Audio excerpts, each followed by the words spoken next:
हुजूर, मेरा नाम है कमर आलम, मैं कलकत्ते से आया हूँ जी।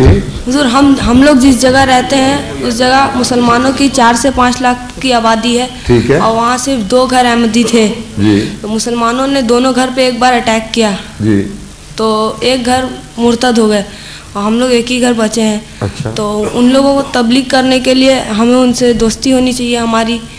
तो वो जब अपने त्योहारों में हमें देते हैं हलवा वगैरह शब बारात में, तो हमें लेना चाहिए या नहीं? हलवा खाएंगे तो आप भी मुर्तद हो जाएंगे।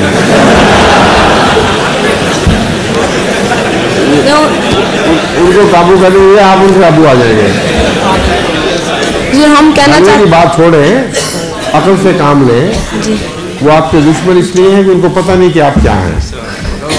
गैर अहमदी मौलवियों की बातें सुनकर बात मान जाते हैं, आपकी दुश्मनी करते हैं। खुद तो जाहिल लोग हैं, इसलिए उनके लिए जो हमने लिटरेचर शाया करवाया है जिसमें गैर अहमदी मौलवियों के जवाब, इतराज़ों के जवाब दिए, वो उनको देना शुरू करें।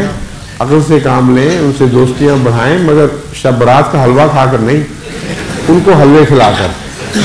समझे? किसी का हलवा खाओ उससे इतनी दोस्ती नहीं होती जितना किसी को हलवा खिलाओ तो दोस्ती होती है। अस्सलाम वालेकुम।